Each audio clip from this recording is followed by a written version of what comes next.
थाने के जिस गणेश मंदिर में अक्षता आश्रय लेने गई थी, उसी मंदिर के 3 पुजारियों ने मिलकर अक्षता को पहले नशे की गोली खिलाई, उसके बाद उसके साथ दुष्कर्म किया और उसकी हत्या कर दी।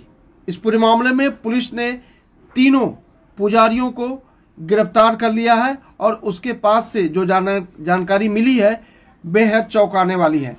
दरअसल अक्षता बेलापुर की रहने वाली थी और घर परिवार से नाराज होकर वह भगवान श्री गणेश के मंदिर आश्रय लेने गई थी और इसी वजह से वह मंदिर में ही रुकी थी।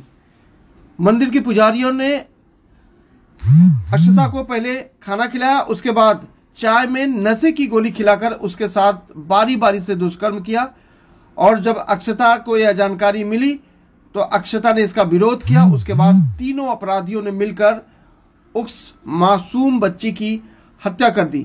तो कहीं न कहीं इंसानियत को शर्मसार करने वाली यह घटना थाने के डायघर पुलिस स्टेशन की है, जहां पर पुलिस ने तीनों शातिर पुजारियों को गिरफ्तार कर लिया है।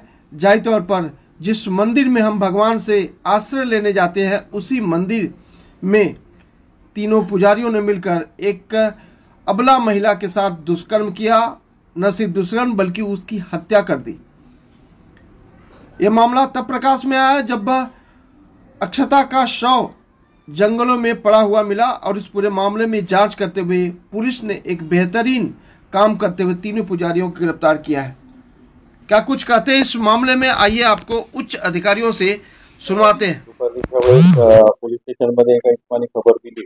मंदिरामध्ये एका गोळ मंदिर गणपतीचं मंदिर आहे, तिथे दर्शनासाठी गेला होता आणि त्याला एका महिलेची मृत अवस्थेतली बॉडी दिसून आली। तर त्या खबरेच्या आधारावर आम्ही तपास सुरू केला। ती महिला जी होती तिची ओळख पटवणे महत्त्वाचं होतं आणि NRI पोलीस स्टेशन मध्ये मिसिंग आम्हाला निष्पन्न झालं आणि त्याच्यावरनं तिथे ओळख पटलेली आहे। त्यानंतर खुनाचा तपास चालू झाला। तांत्रिक तपास आणि गोपनीय माहिती आधारावर आम्ही मंदिरामध्ये जी सेवेकरी म्हणून काम करत होते तात्पुरत्या स्वरूपात त्यांच्यावर कॉन्सन्ट्रेशन केलं। इंट्रोगेशन मध्ये असं निष्पन्न झालंय की त्यांनी तिच्याबरोबर संभोग करून तिचा खून केलेला आहे आणि त्यानंतर मग त्या ठिकाणी आम्ही ताब्यात घेतलं।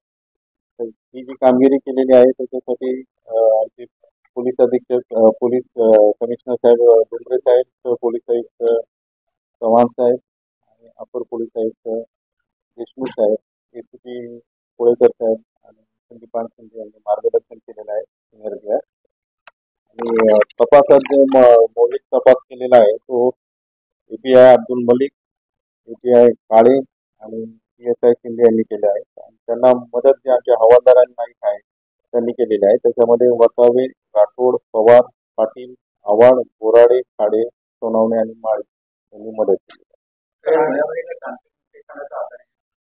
हो, तांत्रिक विश्लेषणाचा आधार घेतला आणि गोपनीय माहितीच्या आधारे अटक केलेल्या आरोपींचं गुन्हेगारी पार्श्वभूमी आजपर्यंत तरी काही निष्पन्न झालेलं नाहीये, पण त्या दृष्टीने आमचा आता तपास सुरू आहे।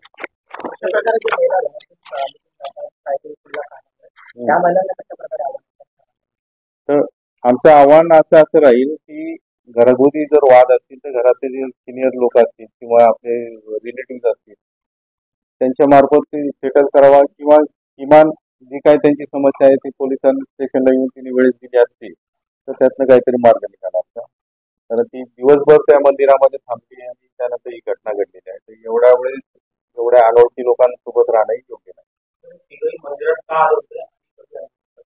तर या मंदिराचे जे मुख्य पुजारी आहे बालकदास महाराज हे त्यांच्या युपीकडच्या दुसऱ्या मंदिराच्या भेटीसाठी गेले होते। तर त्या मंदिराची देखरेख करण्यासाठी यांना त्यांनी बोलवले। कस्टडी 16 तारखेपर्यंत, 16 म्हणजे मंगळवारपर्यंत मिळाली।